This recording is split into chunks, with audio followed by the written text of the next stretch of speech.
Lovely to see you this afternoon. We know you're all busy. There's other things you can be doing, so we appreciate your taking the time to join us. Most of you know me. I'm Michael Kenny, professor here at GISBIA, director of the Ridgway Center. Happy to see so many familiar faces. I'm also your host for this afternoon's event. It's absolutely my delight, my privilege to be able to present to you Colonel Jon Shine. Colonel Shine is an assistant professor of strategy at the U.S. Army War College, as many of our guests are from. At the War College, Colonel Shine also serves as the deputy chair in the Department of National Security and Strategy. He is a U.S. Army officer with 27 years of service, including deployments to Iraq, Afghanistan, and South Korea. Other career highlights include his service as an aide-de-camp to the chairman of the Joint Chiefs of Staff and command of rocket and cannon artillery units from platoon to battalion level. So Colonel Shine will be the moderator. I'm going to turn it over to him, and then when we get to the Q&A, I'll step back in to help with that. So, I forgot to mention one of the most important things. In addition to that incredible military career, Colonel Shine has a direct connection to us here at GISBIA. He is a PhD candidate working on some fascinating research under the direct supervision of Dr. Ryan Grauer. So it's so good to have you back at GISBIA, and really looking forward to this wonderful event. Thanks, Michael. Thank you so much for having us back. It's really fun to be back in Hosvar Hall, and I told my students that most of my dissertation committee is in the room, and so no pressure, but my future career rides on how well they do today. So I just want to explain briefly what the Army War College is, who these officers are who are in front of you, and why are we here today. And then I'll introduce each of our panelists one at a time, and they'll each give about 8 to 10 minutes worth of remarks, and then we'll leave the balance of the time for question and answer. So the Army War College is in Carlisle, Pennsylvania, about 3 hours away down the turnpike. We bring military officers who have been in the military for about 20 years typically. So they're at a turning point in their career. They have lots of experience at what we call the tactical level of war. They know how to fight and win battles, and that's what they've been concentrating on, learning how to do and honing their technical skills. They're also experienced at leadership at what we call the small level, small unit level, organizations of about 1,000 people or less. We bring them off of the line, out of their regular jobs, to Carlisle for 1 year to do a master's program that's very similar to the SIS program here at GISBIA. It's a 1-year master's in security studies and strategy, where we're trying to help prepare them for the next stage in their career, which is to serve at the very highest levels of the U.S. military, and in the case of our allies and partners, their own militaries. So rather than thinking about leading small units and fighting and winning battles, we challenge them to expand their thinking to, one, how you lead a very large bureaucracy with as many as 1.5 million people in it, and how you win a war. What do you use a military for? How do states use military force to advance their interests in the international stage? And so that's what these students are in the middle of their year at the U.S. Army War College. As part of their year, these 4 are part of a group that are taking an elective course called the Eisenhower Series College Program. Eisenhower Series grew out of the response to the Kent State riots that happened 50 years ago this May. So if you're familiar, there was a protest against the United States involvement in the Vietnam War at Kent State University. Tragically, 8 students were killed in that protest. In a response to that event, 1,200 college students from Dickinson College, which is in Carlisle, Pennsylvania, where our base is, marched down to the U.S. Army War College a few days later, and they were met by a phalanx of military police to keep them out of the base. The confrontation began to get a little bit heated until some of our students, Army War College students, military officers, came out through the line of military police and said, "We understand, we don't like war very much either. Could we have a dialogue? Anybody that wants to come and talk to us, let's go under these trees and have a civil conversation about Vietnam and about what happened at Kent State." That was the birth of the Eisenhower Series College program. So these students are stepping out of their lives in the military, where for the last 20-ish years, most of the people they interact with on a day-to-day basis wear uniforms like these. And at this point, because they're so senior, most of those people have to call them sir or ma'am. And when they tell a joke, they have to laugh because you are so funny.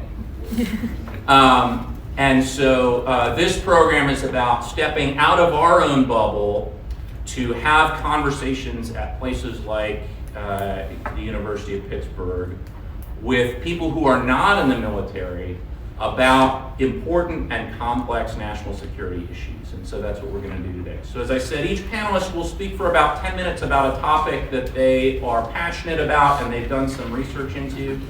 But we're happy to take questions on those or anything else that you want to talk about. And we look forward to that discussion. So our first panelist, I've been warning people, he's been in the United States long enough now that his English is pretty good, but it is a little bit hard to understand sometimes. He's from the Australian Army. Colonel Rob, that was my joke. You don't call me sir, so you don't have to laugh, but I thought it was funny. Colonel Rob Haertsch, that's my Australian. Colonel Rob Haertsch is an engineer officer in the Australian Army, has been for about 20 years.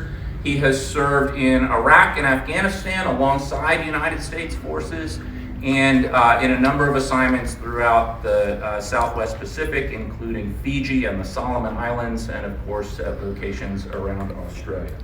And with that, I will turn it over to Rob. Fantastic opportunity to be here, and hopefully we can calibrate your ears so you can get used to my accent. I promise you I've got a couple of jokes in here. You have to tell me what you think of them. A couple of topics of interest, but today I'm going to talk to you about the one that I'm most passionate about, which is rising tides, rising stakes, the Southwest Pacific on the climate security front line. So picture the vast Pacific Ocean. It laps your west coast. Hawaii lies in it, 1/3 of the way from the United States west coast to Australia. Now, if you can further imagine, continue another 1/3 of the way across the ocean from Hawaii, and imagine standing on the tiny island of Tuvalu, where the highest point on that island is barely a basketball hoop height above sea level. Now, if you're uncertain about Australia's location, let me help. Think Steve Irwin, kangaroos, the kid's character Bluey the dog, and if nothing's ringing true at this stage, surely the infamous Australian breakdancer Reagan at the most recent Olympics. But to be fair, enough about Australia and back to Tuvalu. It is one of the most least visited and most remote places on the planet, but whose story holds immense global significance. In 25 years ago, I was privileged to be there as Australia's Defence Attaché, Defence Advisor, and witness firsthand what life at the mercy of the tides truly means. I was supposed to stay for 2 days as part of an engagement, but a tropical storm extended our stay for 5 days. For me, it was just a mere inconvenience. But for the people of Tuvalu, there was no escape. As you fly into the capital, Funafuti, you're immediately reminded of the US connections as you land on a tiny airfield that runs down the main island, constructed by the United States military and the locals. Tuvalu, once a vital US outpost in World War II, now faces the slow erosion of its land, culture, and its security as the seas rise. The climate is their greatest threat. And it's not just a distant problem for us. For you here in the United States, Native American communities in coastal Louisiana are being forced to relocate due to flooding, and potentially even more stark right now over in California, you have the terrifying fires. I'm here to discuss with you today and hear your views on climate security, not climate change, which is not just an isolated problem, but a pressing challenge with profound implications for not only regional, but global stability. And as future leaders, which regardless of the career you go to, you can't avoid the connection between the rising tides in the Pacific and reshaping of the strategic balance in what may seem faraway regions, which are critical to global trade, geopolitical stability, and human security. They will undeniably impact any combination of how you live, where you live, and how much you pay to live. So call it climate change or the changing climate. It's an undeniable reality here now, and in Tuvalu, and from my experience in Fiji, the impacts are painfully clear. Rising sea levels are swallowing coastlines, contaminating fresh water supplies, and forcing families to abandon their homes. More frequent and severe tropical storms devastate infrastructure and economies, eroding both physical and societal stability. On one hand, I saw incredible resilience, but on the other hand, I witnessed strain, families having to be relocated, economies disrupted, and infrastructure repeatedly rebuilt only to be battered once again. From my experience, climate adaptation and disaster recovery challenges consume as much time, effort, and resources as planning for conventional operations and military exercises, certainly from Australia's experience. But for Tuvalu, this is not a hypothetical planning activity. It represents a present-day battle for survival. Tuvalu's Foreign Minister, Simon Kofi, underscored this reality in a powerful statement. He was standing, some of you may have seen it, he was standing knee-deep in the sea, dressed in a suit, and delivering his speech to COP26, which was the Convention on Climate Change, to show how rising tides are engulfing his country. It was a stark reminder that for Tuvalu, climate change is not a future problem, as I've said before, it's a present-day battle for survival. But while such moments bring attention to the crisis, the international response continues to fall short. The failure of major powers to meet their climate finance commitments, as highlighted in the recent critiques of COP29 that was held in Azerbaijan, demonstrates a troubling gap between promises and action. Developing nations have pledged billions in climate finance support to these vulnerable countries. Still, much of this comes in the form of loans rather than grants, which adds economic burdens to developing nations. This, combined with bureaucratic and multi-layered finance systems, which are often described as a mess, reinforce the existing inequities and limit the abilities of our Pacific Island neighbours to invest in resilience and adaptation. To its credit, Australia has taken steps to address these problems directly through arrangements such as the bilateral Australia-Tuvalu-Filipino Union Treaty, which was signed in 2023. Under this arrangement, up to 280 Tuvaluans or Tuvalu citizens can relocate permanently to Australia annually. This offers a safety net, but the relocation cannot replace what they stand to lose. So why should it matter to the United States is what you're probably going to ask me. Well, the answer for me is simple. It did in the past, and the geography hasn't changed. The Pacific remains crucial to global stability. Security necessitates how human, economic, resource and physical security as part of an intertwined security apparatus. The Pacific Island countries' stability directly impacts trade routes, economic stability, geopolitical balance across the entire of the Indo-Pacific. An unstable Pacific undermines regional stability, creating vulnerabilities that adversaries such as China exploit. China is offering aid and infrastructure through the Belt and Road Initiative, as you'll be aware, gaining strategic footholds in exchange. Close to home for Australians, the Solomon Islands and China Security Pact is an example of how economic influence can shift allegiances and alter the balance of power in the region. So addressing climate security requires more than just battleships and fighter jets. While military readiness is vital, it does not stop the tides. Australia's National Defence Strategy acknowledges climate resilience, but acknowledgement enough isn't alone. Your National Defence Strategy calls for climate-informed decision-making. Integrating humanitarian assistance and disaster relief and climate adaptation into national security frameworks is essential, and more rubber needs to hit the road.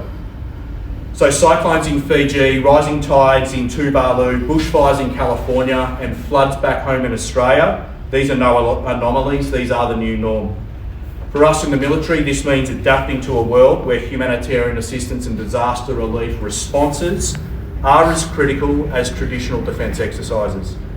It also means advocating for strategies prioritising climate resilience as part of broader national security planning. So let me be clear. We need balanced national security strategies that fully incorporate climate impacts into broader security efforts. Rising seas are not waiting for us to catch up, and every delay exacerbates the risks. This is where you as future leaders come in. Advocate for policies prioritising climate security and dedicating resources to climate resilience. Supporting initiatives that are resourced to allow for meaningful action, and push for whole of government solutions that bring military, diplomatic and economic efforts together. So in conclusion, the stakes are high, but so is our responsibility to act. This is not just about saving small islands like Tuvalu, it's about securing a stable and prosperous Indo-Pacific for future generations to come. As best friends, Australia and the United States must confront these challenges head on by combining our strengths and covering each other's shortfalls. These islands stood by us during critical moments in history, and now it's our turn to stand with them. If we don't step up, others with different priorities and interests will. Thank you for your time and listening to me today. I look forward to taking your questions in question time. Thank you.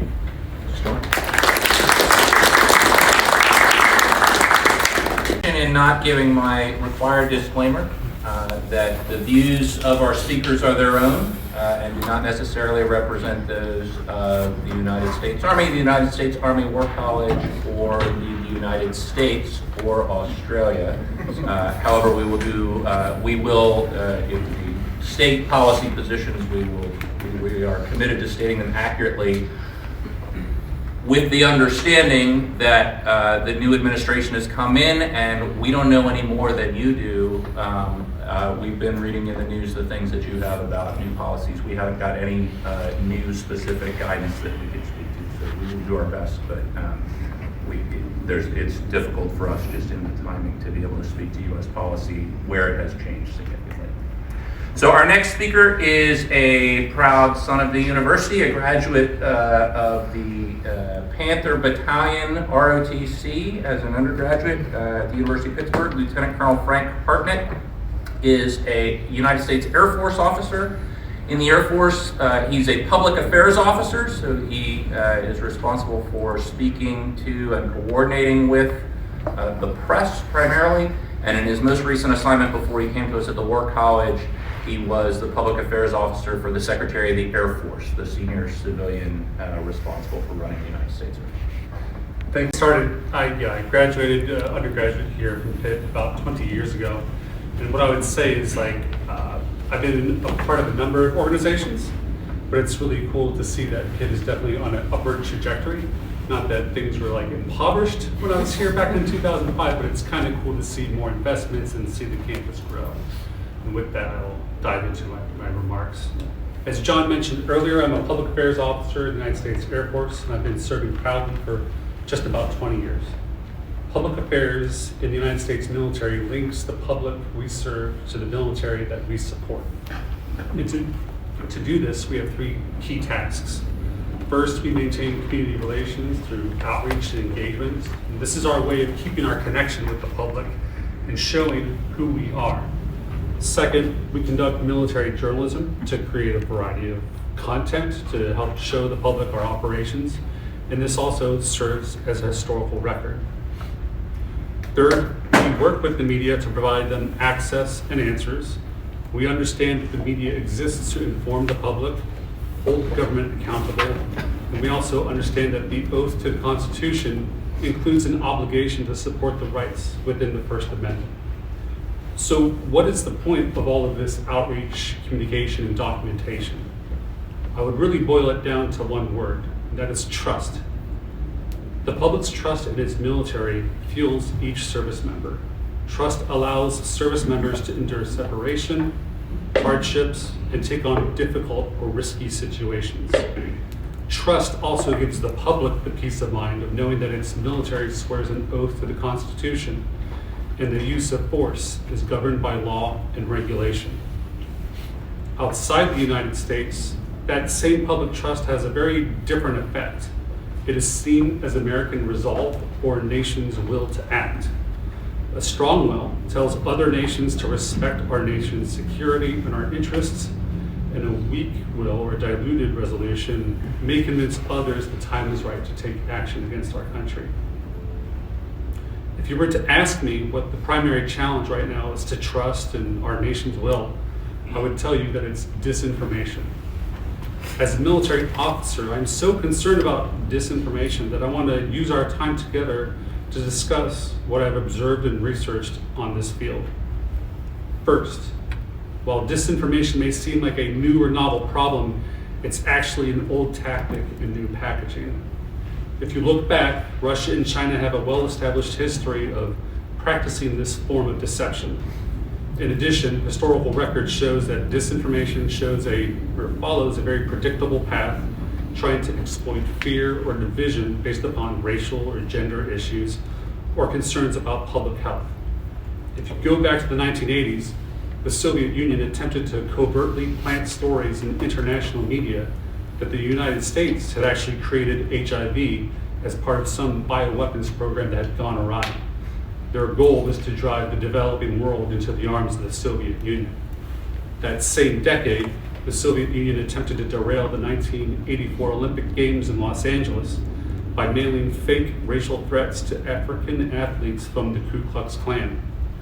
They hoped that those nations would withdraw from the Games, and this was really just revenge for the US boycott of the 1980 Games in Moscow. In both cases, the United States exposed these hoaxes through coordinated investigation by law enforcement intelligence communities. The findings were publicly released and reported by the press, and this 1-2 punch kind of restored trust and, more importantly, taught the lesson of vigilance to detect and deflate misinformation. Second, while disinformation is not new, our current circumstances do pose new challenges.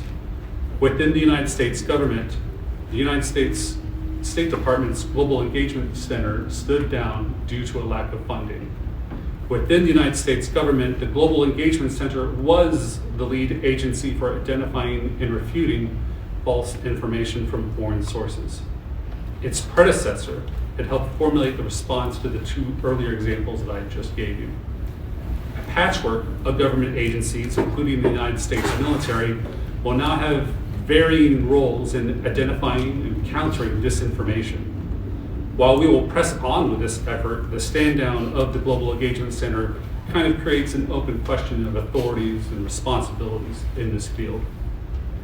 Third, after reading and researching this issue in academic writings, recent reports, and podcasts of a variety of political flavors, I believe the best way to address disinformation comes down to you, the public. So what do I mean by that?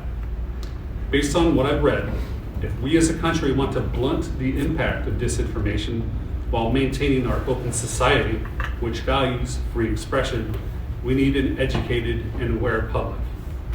Digital literacy is the best way towards that goal, and it's broadly defined as the education of people to be more aware of their information sources, and some of our NATO allies even integrate this into their public education, most notably Estonia. Data shows that it improves the ability of a person to evaluate news and judge the validity of the information that they're presented. Digital literacy skills can help people kind of dissect the information being presented to them. For example, the earlier examples of Soviet disinformation played off of fear of divisions based on race or gender. If we started to integrate lessons on digital literacy, it could help the public become more self-aware and detect when information may exhibit traits closely associated with disinformation. Now, I find digital literacy and studying the news fascinating. I know it might not get your blood pumping, but I kind of want to give you like an example or an experiment that you can do on your own time, and maybe you could encourage others. Thanks to the internet, there are 2 places I recommend visiting where you can observe information that likely contains elements of disinformation and the point of origin is not in dispute. They are RT Today, a Russian media company, and China Global Television Network, which is funded entirely by the Chinese government. Both websites offer live streaming English broadcasts. The differences become very clear when you compare their descriptions of modern current events to what you would find in our free and independent US media. So you might be wondering why a United States military officer is encouraging you to go look at Chinese and Russian state media. I believe that's because once you start comparing these reports or posts, that you may start to notice that details are added or left out. Context is added to either credit or discredit other people or organizations. More importantly, I believe if you look carefully, you could probably find fragments of their reporting in different social media circles. And once you find those similarities or links, I think it will help you understand who is seeking to influence your thoughts and emotions on a variety of matters. It may prevent you from unknowingly sharing false information, and it may also encourage you to quietly suggest to a friend or relative that there's more to the story than they know about. Knowingly exposing yourself to false information, I believe, can help you develop antibodies to help detect and understand when misinformation is present. Now, I remain concerned about disinformation and its potential to undermine trust and erode our nation's will to act. But we all possess some level of ability to sniff out nonsense. However, we need to educate one another and refine those skills as deceptions become more advanced and also much more frequent. In closing, this is an old problem showing up in a new manner. The solutions of the past may no longer apply. So the next best answer is a more informed and aware public. These steps may seem like small actions, but I'd argue they can reinforce our nation's security and communicate to our adversaries that today is not the day to test America's resolve. Thank you.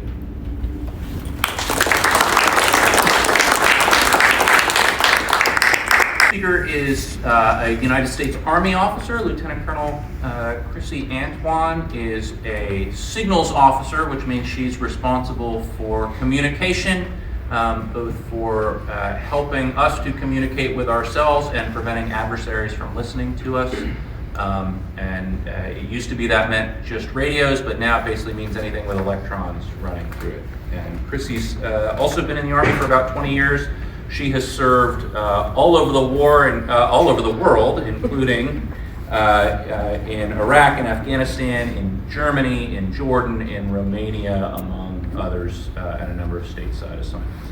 And if you notice, we all like to check out each other's uniforms. These little stripes on our sleeves show indicate the amount of time that you've been in combat, and she's going to need a bigger uniform soon to be able to account for all her stripes. She has spent an awful lot of time in the danger zone. Creesy. And thank you all for inviting us here and listening to our talks. As Colonel Shine mentioned, communications officer, I've been doing it for over 24 years. So I'm keenly interested in information technology and communications technology, and there's been a lot of discussion about the U.S. military's position of advantage in communications technology, all technologies. And my talk today is about how we can ensure that the United States military and the Army maintains its competitive edge, some things that we can do better, and then some ways that potentially the public and you can get involved. So first I'll start with a scenario. I'm sure many of us, like me, use our smartphones as our primary means of communication. We use it for everything, calls, texts, emails, and the like.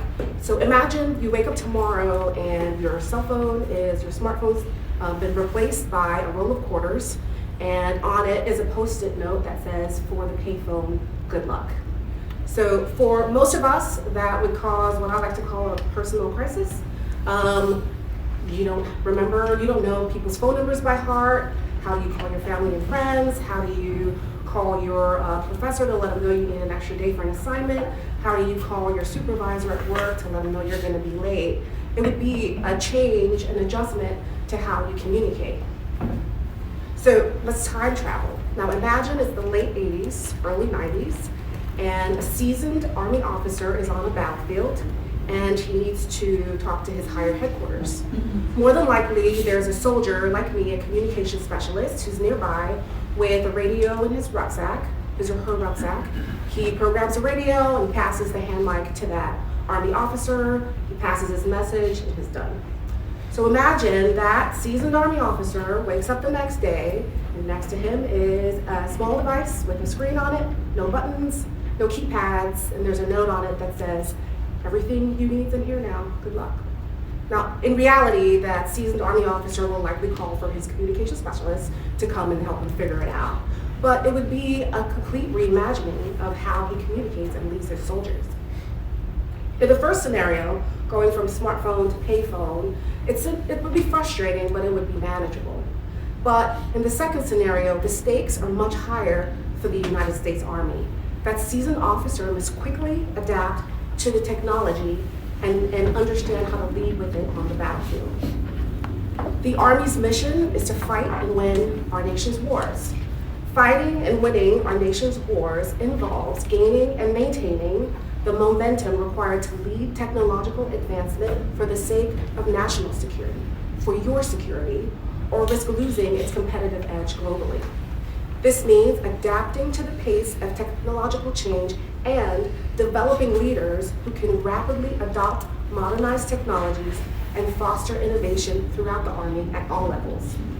So there's some key factors at play. So the US military and the Army are experiencing an extraordinary shift in technological power and innovation. 50 years ago, the US Department of Defense led technology innovation globally. Many of the technologies you use in your personal lives today, cell phones, computers, GPS, were all a result of military-led innovation. In 1960, the US Department of Defense controlled 39% of global research and development spending. Today, the US Defense R&D accounts for only 3% globally, and research and development drives innovation and competitive advantage. Today, commercial industry leads research and development in critical areas that include information and communication technology, like AI, computing, quantum computing, autonomous weapons, autonomous systems like drones, and it leaves the military reacting to external trends and working hard to keep pace. And the US is not alone in transforming its defense strategies to include modernized technology. In the conflict in Europe, we see both Russia and Ukraine using AI-powered drones. In 2018, China's People's Liberation Army stood up a cell dedicated to incorporating commercial technology into its military. And recent studies indicate that China is on track to lead the world in critical technology innovation.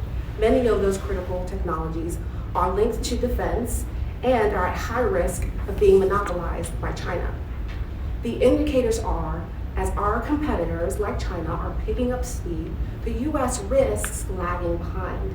And to tip the balance back into the US's favor, the military needs support from Congress in efforts to innovate. And that involves taxpayer dollars to ensure the military has the right research and development investment and proper collective emphasis between defense and commercial industries. But fixing the DoD budget alone will not solve all the problems. The Army and DoD still need to undergo significant institutional change to keep pace with the speed of technology innovation. And this primarily involves two key areas. First, the Army must improve its process for adopting and scaling technology. And the Army has already taken significant steps towards achieving that goal. For instance, the Army Futures Command was stood up in 2018, and Army Futures Command mission is to lead modernization towards transforming the Army by the year 2030 and develop warfighting capabilities for the year 2040 and beyond.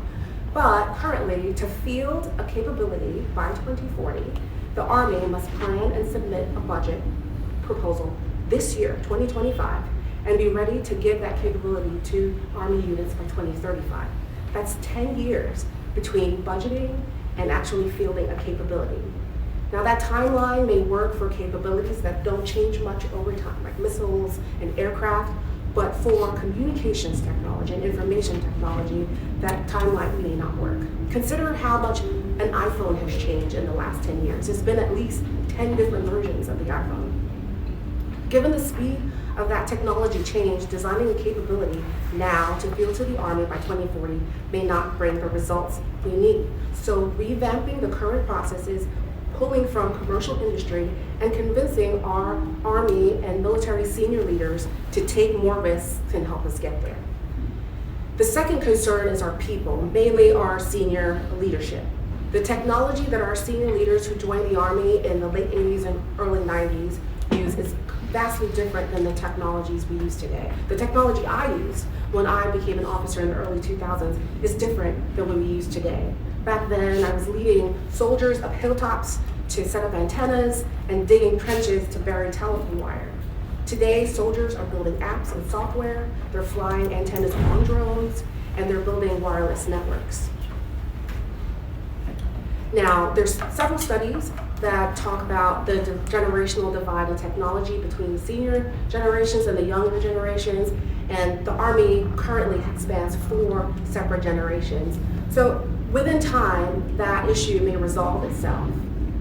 But for the younger generations, they'll become senior leaders in the next 10 to 15 years, and the Army simply can't wait that long to regain the competitive advantage. So the Army must focus on balancing the generational divide in technology by incorporating more technologies education for senior leaders. Not just on how the systems work, because they're pretty adept and smart in learning new technologies. The gap is learning how to lead soldiers who understand technology differently than they do. Now I've discussed a few things that the Army and the DoD need to do, but I ask that you consider a few things to help the military make the right decisions, especially if you're interested in technology or you're skilled in technology. So first, get informed on the trends. So I'm sure you're aware of multiple news outlets that report on technology trend. In my research, I found 2 resources particularly helpful in determining where we are and where our other nations are and our competitors are in the global environment. And one of those is the Australian Strategic Policy Institute Critical Technology Tracker. So this tracks 64 different technologies and provides data on where they are, their investments, and where they're trending to be in terms of technology advancement in the future. And the second one is an AI vibrancy tool that Stanford University runs, and it tracks 36 countries' capabilities in AI, their investments, and how they are progressing with their AI technology. So the second way you can get involved is paying attention to your elected officials in Congress. As a citizen and voters, you can get informed on what initiatives they support and express your support or oppositions to their proposals, especially those related to defense budget, and in this case, we're concerned about research and development spending. And a third way that you can contribute is through the Army Futures Command that I touched on. So Army Futures Command works with small businesses and entrepreneurs and high school and college students at all levels through different programs and internships to help them contribute to Army innovation without having to actually be a part of the U.S. military. In closing, the next breakthrough in military technology might not come from a defense contractor or military lab. It will likely come from someone like you, who sees a problem from a fresh perspective and has the skills to solve it. The DoD will need the best minds from the military, commercial industry, and academia working together to transform its current approach to leadership in technology now and fast enough to keep pace. Please consider how you can get involved. The nation's security, your security, depends on it. Thank you.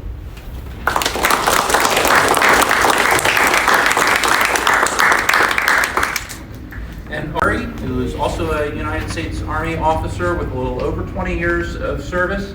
Kevin is an air defense artillery officer, so that means he shoots stuff down that flies. For most of his career, that it means airplanes and missiles, and more recently, it involves drones as well. And Kevin's most recent assignment was working in the Pentagon on fielding new weapon systems and capabilities. And Rob, I'm going to apologize for my accent up front.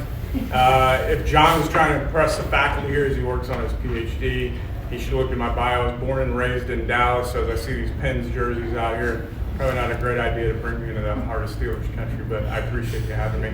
And then he also described my last job. That was just a brief snippet, and I'll tell you the rest of the story, but I'm going to hit you with a hook up front, okay? We know, as a matter of intelligence, that President Xi has ordered the People's Liberation Army to be prepared to launch a full-scale invasion of Taiwan by 2027. All right? And that was the hook I used when I would brief national level leaders the last couple of years. Not just military leaders, so think 3- and 4-star generals or admirals, but senior decision makers in the Office of the Secretary of Defense, the State Department, Treasury, Homeland Security, the White House staff, any 3-letter agency. I even started to brief high-ranking ally senior decision makers towards the end. So, and I'm not really sure how or why, but I was privileged and selected to lead a small team that had a huge impact on the way the U.S. is going to prepare for great power conflict in the future. So when I reported for my assignment on the Joint Staff in the summer of 2022, there was serious buzz about the United States being at a strategic inflection point. And that was especially in the Joint Force Development Branch where I worked. And the military's response to the strategic inflection point was to roll out a new warfighting concept immediately. It was the first time the military had implemented a new warfighting concept since the mid-1970s. And that concept took over a decade to implement. It was called Air-Land Battle, and it was a huge success. It won us the Gulf War in 1991 in just 3 days. So in August of 2022, the Joint Staff appointed me to operationalize our newest concept along with 14 other young warfighters. The catch was we only had 5 years to do it. This ended up being the greatest challenge in my professional life, and I had no idea how I was going to approach the problem. Fortunately, this wasn't my first rodeo, literally or figuratively. And I'll give you a pro tip, all right? To start on a tough problem, and this is free of charge, listen to your boss, all right? My boss at the time was the chairman of the Joint Chiefs of Staff, the top general in the military, and he had the rest of the Department of Defense screaming about the strategic inflection point. He wanted me to move fast, so I had to be precise in understanding what he was trying to tell the Joint Force. Strategic inflection point. Strategic strategy has several definitions, but I find the one that applies most appropriately to our current security conundrum is the art of maintaining a continual advantage. The past 2 national security strategies produced by Presidents Trump and Biden indicate we've entered a period of great power competition with China. A decisive decade is what President Biden at the time called it, and he was my boss's boss. So I can't think of too many things those 2 administrations agreed upon, but competition with China stands out, and maintaining a continual advantage aligns with U.S. national interests, which generally means maintaining security and prosperity for the American people, and more broadly, preserving what is commonly called the rules-based international order. Strategic inflection point. So an inflection point means based on a new threat or risk, there's need for immediate action or change. significant change. Strategic inflection point. So I had it. Gain and maintain the advantage against the threat and do it fast. It's pretty simple orders for an army guy. And to be honest, we're bred to be swift and decisive. So most of the challenges and changes are classified, but my team started looking at updating authorities for commanders to keep pace with China's decision making. We collaborated with industry partners on experimentation and wargaming, and we hosted more than 2,000 of the most cutting-edge innovators in the United States to help synchronize these efforts. We collaborated with allies and partners at a level and with transparency we hadn't done since World War II. And we started to globally integrate complex military plans to thwart any Chinese belligerence. So I listened to my boss, I understood what he wanted the military to do, and we started to make a huge impact. But to quote Ron Burgundy, that escalated quickly. So let's circle back to my opening, right? In the spring of 2022, we knew China wanted to have its military forces ready to have the capability to seize Taiwan by 2034. My team had begun work in August of 2022, and in February of 2023, the director of the FBI, Christopher Wray, released some classified intelligence at a speech at Georgetown University that President Xi had ordered the People's Liberation Army to be ready to execute a Taiwan seizure scenario as early as 2027. Think about that, and that's not something I'm bragging about. I started to listen to my boss, the nation's highest ranking general, right or wrong, and he saw the strategic inflection point as a competition between two militaries. And based on what we had done, we had pushed China closer and faster to conflict. The US military was leading foreign policy, and it made me really start to rethink things. So here's what I know about that and what you should probably know. We have blown past the strategic inflection point. China decided the pace and tone of the competition and the competitive environment more than a decade ago. They're using a full complement of diplomacy, economics, power over opinion, and presence across all domains to undermine the liberal world and the rules-based order of things. And then the US response was to allow our military to lead the competition. So I contend that that's not only dangerous, but it's irresponsible and not aligned with the values I believe made us a benevolent hegemon at a scale the world has never seen. Our whole of nation inflection point is posturing for competition against a great power that is rapidly moving towards achieving parity, not militarily, but across instruments of power the United States used to not only leverage, but were masters of. So here's a few priorities for US policymakers and aspiring young international relations students to consider. First, we've got to reinvest in State Department and US Agency for International Development. And that may mean reducing DoD budgets. But I would suggest that beyond our nuclear arsenal, the real strength of American security are its civilian instruments, our diplomacy, our capacity for development, and an array of economic instruments.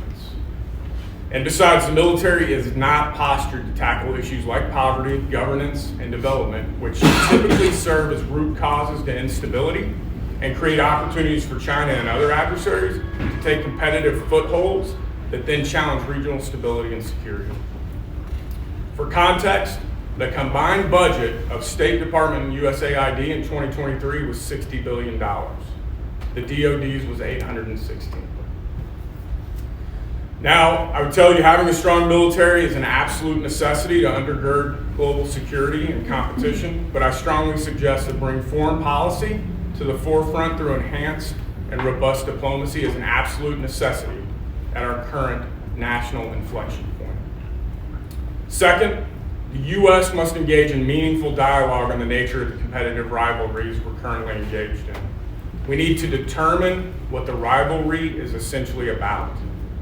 During the Cold War, the rivalry with the Soviet Union was ideological, and national strategies were developed to compete and synchronize national power to establish a dominant system of ideas.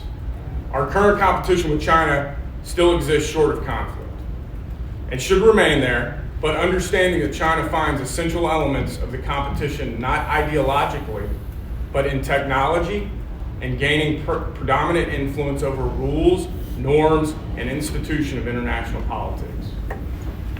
This is crucial in establishing a more comprehensive national strategy, an absolute necessity. Finally, we need to look back on the successes of the Cold War and how we effectively won without fighting a peer competitor. One of those keys was trusting and empowering international organizations, for instance, the World Bank and the International Monetary Fund, to promote tight-knit trade networks.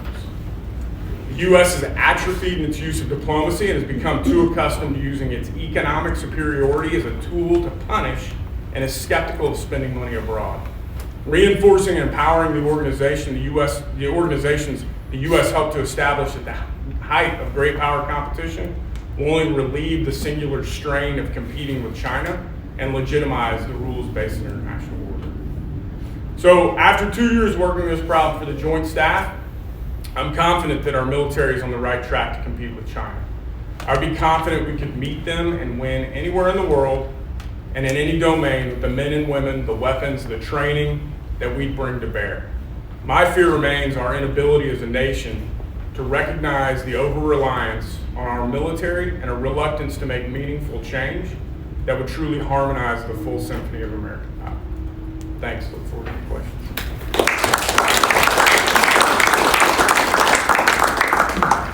Great, thank you. Fascinating set of presentations. So this is our opportunity to engage with a set of incredibly well-informed military practitioners, an opportunity that we get every day. So I do want to open it to the floor. We have a great group of students and other members from our community.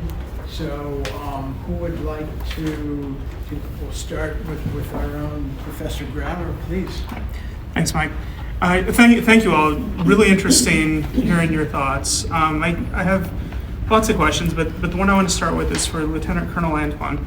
So I'm really interested in your thoughts on sort of the acquisition process and the need to update and the significant pressures to do that, especially in the communication space.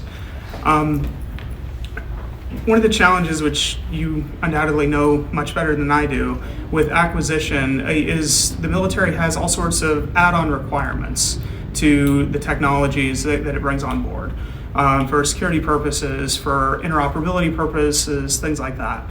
When you're thinking about those kinds of challenges in the communications space, yes, it would be great to bring on board really sophisticated new communications technologies, but if they can't link up with other communications technologies across units, and there may not be the encryption that is needed and things like that, how should we be thinking about the trade-offs between the vulnerabilities that some of these new technologies may bring into the force versus the communications capabilities that they may enable?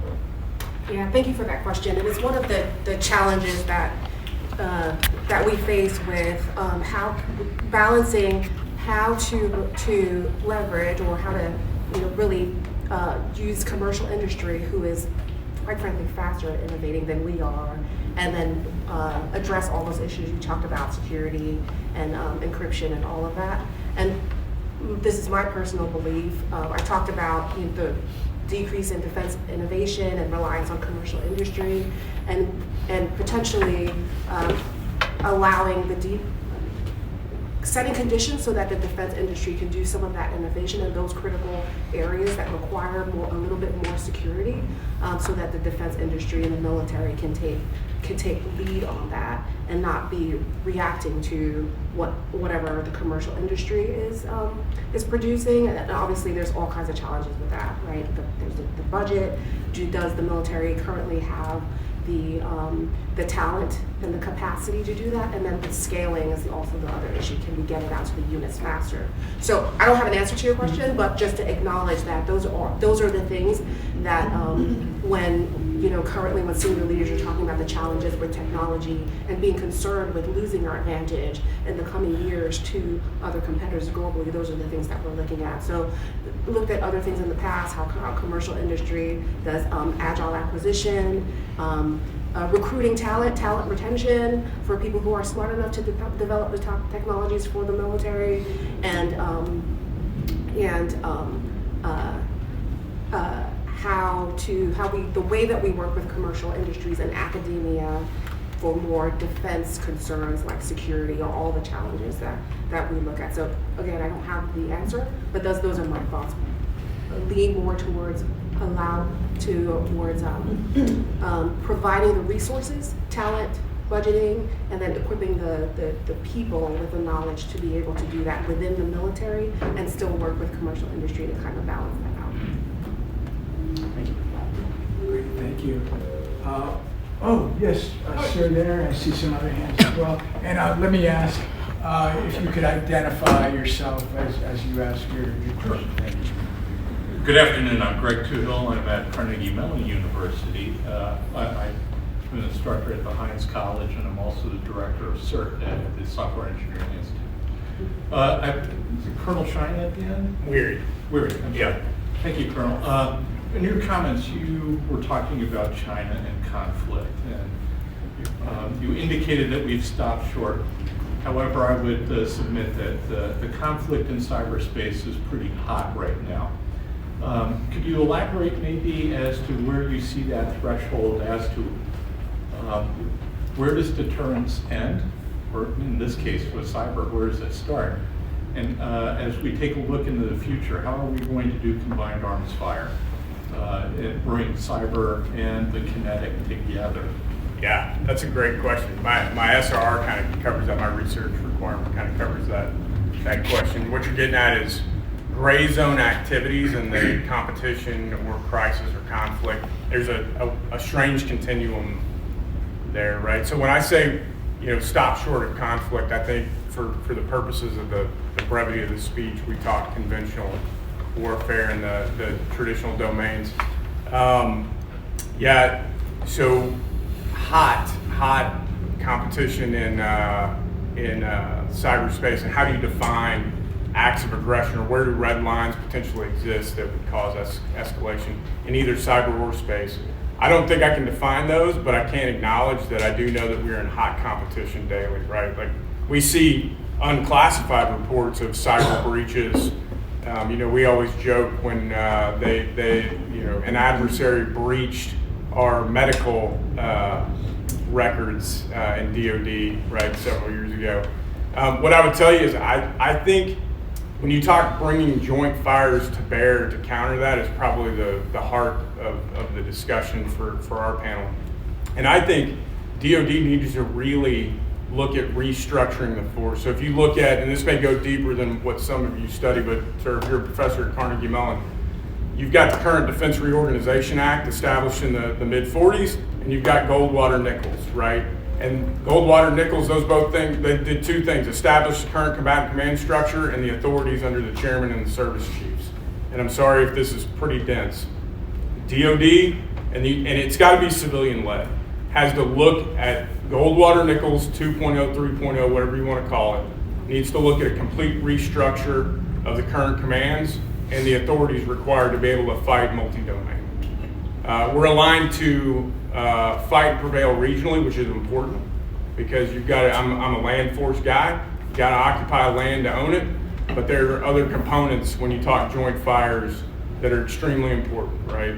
And I think it takes a real undertaking. And I think I would be encouraged if you study defense pretty well. The SOF community led this up, and there's a lot of unclassified information on this. Soft space cyber triad, I think, is our initial step into how do you not only coordinate joint fires, but how do you synchronize a cohesive strategy for attack across those domains that are unconventional. Terrestrial, extraterrestrial, cyberspace. So that's a detailed question. I'm not sure if I really answered it, but I do acknowledge your point that, yep, we are in some level of conflict in cyberspace. And yes, you have to really think hard about how you synchronize joint fires. So, thank you. Yep. Thank you, Professor Mindy Haas. I'm keeping a list. Sure. My name is Mindy Haas. I'm a professor at GISPIA along with Professor Grauer. My question is for Colonel Haertsch. Yep. Is that right? That's right. And my question is, in interacting with the citizens in places like Tuvalu, those sort of in the heart of the climate security crisis, right? What sort of help are they looking for from places like US or Australia, right? Is this about providing path to citizenship in places that are less affected? Is it helping restore those places that are being affected? Sort of like from there, and what do they want to see from us? Yeah, that's a good question. So in my short period of time that I had up there, which was a couple of days, and to be fair, I went up with a couple of other Australian officers to highlight in a transparent manner some of the traditional threats that may face Tuvalu, which they were quite receptive to, but certainly we got a meeting with their Prime Minister and Foreign Minister, and they were really clear to us what they're looking for from foreign partners like Australia and actually Taiwan, who are a major player in Tuvalu, that prop them up with quite a lot of funding. And at the moment, it's quite a low level of funding. We're talking in the millions of dollars as far as what Australia provides to their directly under the bilateral arrangement that I highlighted to support basic infrastructure growth for I guess climate resilience, sea walls and all that kind of stuff on the main island. I think in the long term they were looking big, and that's probably the part of, the treaty was after the time that I was there. They were looking for options, being realistic about where the climate challenges are going, and the fact that it can't be stopped, it can be minimised, but they need to look at some long-term options, and certainly this is one of them. I think they're also realistic of the funding likelihood from major players like the United States and China, to be fair, for some of the things that they would need to do to relocate essentially the entire island of Funafuti, which is the capital, to one of their other islands, and then build up from there. I mean, we would be talking probably in the hundreds of millions to billions of dollars. And they are realistic that level of financial investment probably is not coming. So that probably doesn't quite answer the question. I think from an Australian perspective, it's a first step that we have. I mean, we are the 14th largest economy in the world. You are exponentially larger than us. We are trying to do as much as we can in the region. Certainly from a traditional security perspective, we support the Tuvalu police force in their ability to patrol their economic exclusion zone from illegal fishing, which is extremely lucrative for them, where they sell their licenses to a number of other countries, mainly China, for that, which is where they gain the majority of their revenue. So yeah, we have a patrol boat program with them up there to assist them in better policing that, to help secure their own sort of investments going forward. I hope I've answered that question. If not, please let me know. You're good? Okay, great. We'll go with Jubaida, and then I've got you.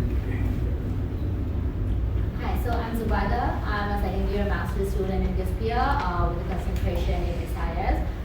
So my question is more related to what Professor asked, but it's to Lieutenant Colonel Creesy Antoine. So in influence operate, should I stand up?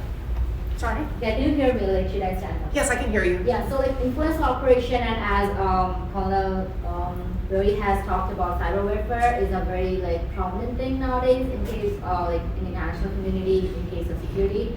And I understand from a realist perspective that when my opponent is doing that kind of stuff, they're involving miscommunication and discommunication in the mix.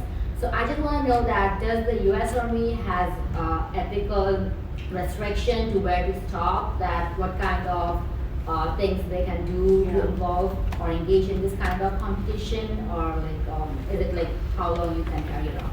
Yeah, so good question. So one of the things for the U.S., one of the challenges that we face is we hold ourselves, the U.S., to much stricter standards of what we do in cyberspace than some of our competitors. So that also limits us on what we can do. But we absolutely have law. We follow laws. We follow restrictions on how we deal in cyberspace. And as part of to your question, AI is another area that we're looking at because, again, the U.S., we are very concerned about how we use AI ethically, how we do not lose trust in the public on how we are using data and let AI and tech and cyber space as well. So we're looking to be the world leaders on that, so that we inform the standards that are being set globally, so that we don't lose trust of the public, and that we just don't have, not just nations, but other non-state actors just doing whatever on the internet and not having repercussions. So as you see, like even with some of the ransomware attacks that happen, it's very concerning, at least to me, that they get paid, and because attribution's an issue, then they just can continue doing it. Absolutely, the U.S. is very concerned with ethical use of cyberspace, and we're very interested in forming some type of global alliance to ensure that people are held accountable for when they do bad things in cyberspace as well.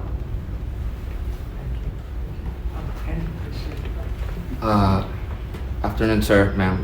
My name is Lieutenant Hendy, Indonesian Navy. So I'm also a student here. I'm pursuing my Master of Public International Affairs, concentrating in Security and Intelligence Studies, and also work for Ridgway Center for International Security Studies. So I can say Dr. Kenny is my commanding officer here.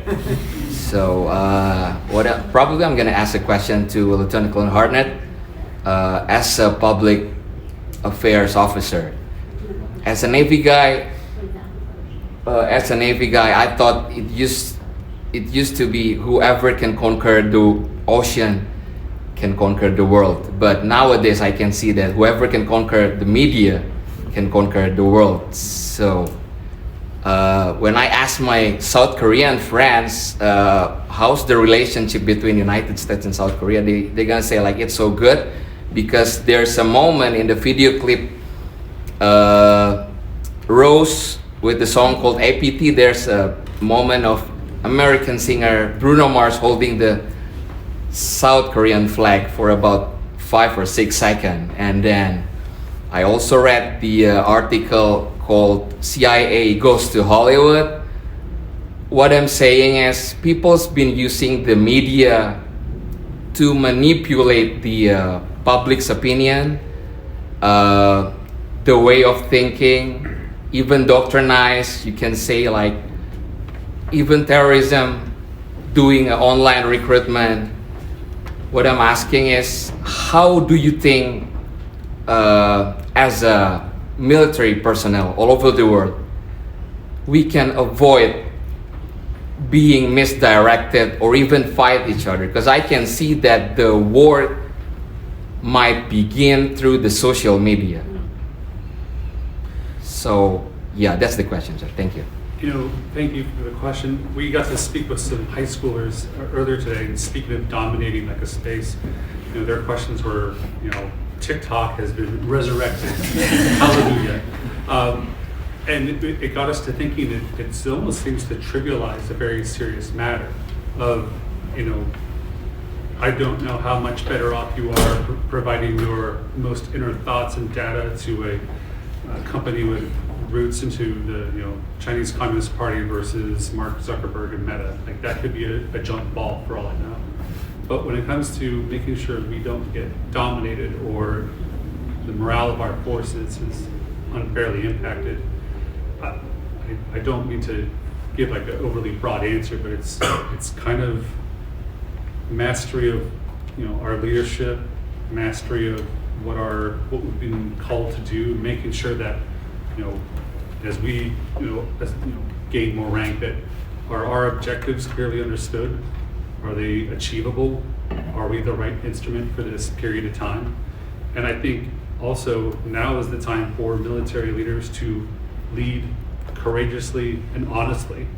I'll give you an example where I felt kind of a moral conundrum in a previous assignment. It was in 2015, and I was at the headquarters of Kabul, and we got a media query of how many U.S. forces are in Afghanistan. What I thought was a simple question became an exercise of mental gymnastics of, well, this unit reports back to this location, and this unit, we quickly found ourselves giving a very convoluted answer. So I think one of the many ways that we don't succumb to like the tricks or the hoaxes is perhaps we have to kind of look within ourselves and understand when our can-do attitude is running in intersection with the truth of the matter that we're dealing with, and making sure that we have the moral courage to explain honestly and openly what's going on. And to me, that's almost like one way to resolve this new form of warfare where I think everything is going to be open for examination or criticism. There's literally like no place to hide anymore. Like nothing can be done out of sight, which to a degree, I'd say that's a good thing. So I think it's the solution you're looking for is almost like a new brand of military leadership. Thank you. Yes, sir, could you identify yourself and ask your question? Hi, yes, I'm Zoltan. I'm just a member of the local community. I have two questions. The first question is in regards to international order and following the international rules to Colonel Weaver, I believe? Weary, yep. Weary. Yes. So the national average in America for immigration is 30%, roughly. Like immigrants and their children constitute 30% of the population. In Pittsburgh area, it's probably higher. And a lot of that happens during wartime, such as Pittsburgh has maybe 30 churches in Eastern Europe, Yugoslavia, Serbia, places like that. And during the Yugoslavian bombings, a lot of people were moved to the Pittsburgh area from Yugoslavia, which by international terms sort of constitutes as a war crime or genocide and things like that.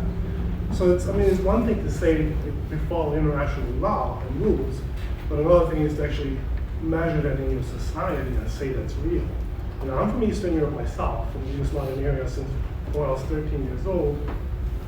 You know, a lot of us were moved by force as children.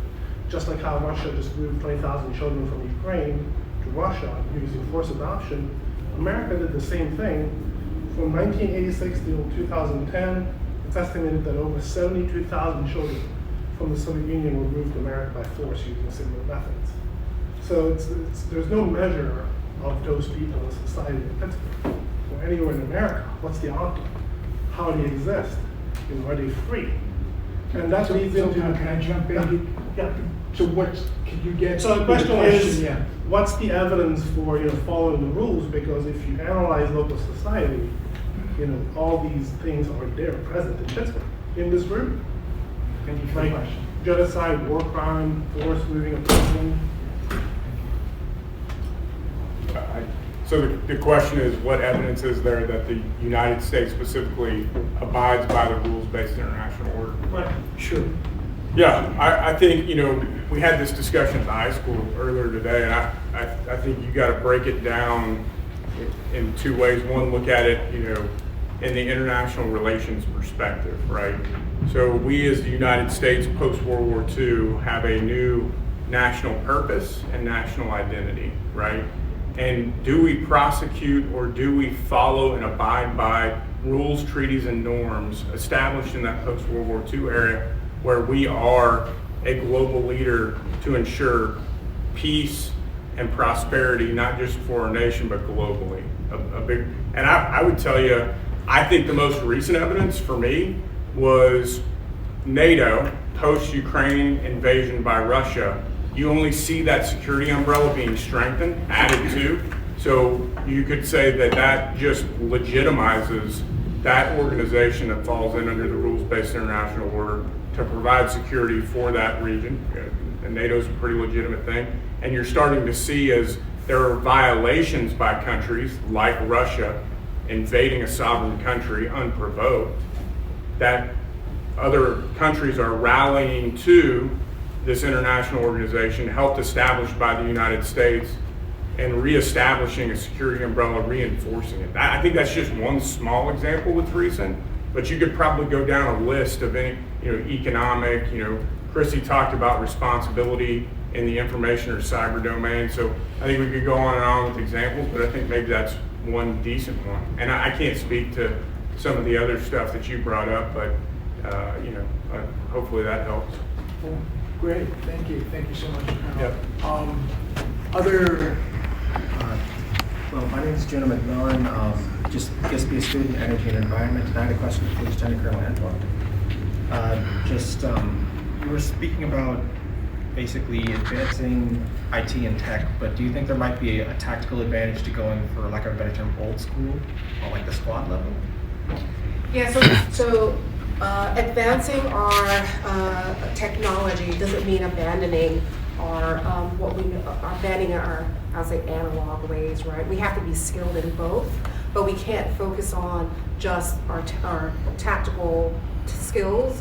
We have to. The reality is that the world is being influenced by technological change, and the U.S. military, the defense industry cannot afford to be a part of leveraging that defense also. So both things are happening at the same time. We have, and we talk about the generational. Not saying that this is an issue, but as we move more towards tech, the traditional seasoned officers who understand ground combat really have to focus on teaching the younger generations who are more focused on leveraging things than those leadership skills on how to solve problems on the battlefield. So that's a long answer, but to your question, we're not trading one for the other. We're just making sure that we're keeping up with what's happening in the global environment in terms of technology modernization, and then also being skilled in those traditional skills as well. Thank you, because I was mostly just kind of concerned about operational security, like those reports about like soldiers using exercise apps and accidentally mapping out entire military bases, things like that. Oh, well, yeah. Yeah. So, yeah. Yes, so OPSEC, obviously, you understand that it is an issue, and how we're educating our soldiers on how to, little things like, if you're in a training environment and you're not supposed to be on your phone, don't sneak it in, right? So that's one small thing that it takes an education and leadership to really enforce an understanding that that a soldier doing something at the squad level that they think might be innocent, you might actually be giving away your position to the unknowingly, right? And we definitely don't want that to happen. So it takes a little bit of training and leadership and guiding in that direction, but it's definitely something that we understand that we're addressing And also. just to jump in too. So it's unfortunate, right? But organizations usually learn through, in our case, conflict, right? So we've been talking about the electromagnetic spectrum and issues. You call it OPSEC, but it really for us it's a footprint that is extremely dangerous, right? So at our national training center, our largest training center, we've been practicing at some level electromagnetic spectrum discipline, where you try and reduce the footprint. So no cell phones. No, and that's just one thing. You can find command posts based on cell phone activity pretty easily. And the reason I say this is, and I'm an air defender, so I deal in EMSO quite a bit. My radars are huge. They're like, death traps in some respect. But it's Ukraine that we learned this from. Ukrainian and Russian exploitation of the electromagnetic spectrum to identify and target behind and rear areas, right? Normally safe, traditionally, conventionally safe rear areas where a command post may be, to just eliminate logistics, command and control structures, leadership, based on footprints that you're talking about. So we do know it's very serious. I think soldiers in the military take it a lot more serious because they see the implication that it's almost certain death if you can't exercise that discipline. So, We joked on the way here, we used Siri to guide us from our hotel to Oswar, but I think we'd all like to think we could have got here with a map and the big building. Excellent. Great. Tim, please, and then I see you too, Ethan. Yeah. Hey guys, thanks for being here. My name is Tim Wood. I'm a first-year PhD student at GSBIA. I am also under Dr. Kenny's command, I guess. This is a question for the panel. Sorry if it's little out of purview or whatever, but you know, given recent political stuff, whatever. So how does political rhetoric, social media, and emerging technologies like AI intershape in the shaping of extremism within militaries and veteran populations, you know, given the recent New Year's incidences, you could say. And so what implication does this convergence have for addressing ideological radicalization in the context of the new hybrid warfare threat? And to what capacity and whatever capacity, I don't know what you'd be allowed to share, but what are some of these new non-traditional forms of warfare that you are seeing in the context of hybrid warfare in the Pacific? And then at the end there, so how is leadership integrating technology, culture, and strategy to combat these newer non-traditional forms of warfare that are having more influence? Thank you very much. Is that what your dissertation's on? Is that I'm trying to just trying to pick your guys' brains and all that stuff. Yeah, it's a lot, man. I had to write it down as an old. He's a ranger, so. Question asking 101 right down in your book. Yeah, he's got a whole page. He's a ranger, by the way. Yeah, is he? Are you a middle guy? I've been out since years ago, but I was a Fister.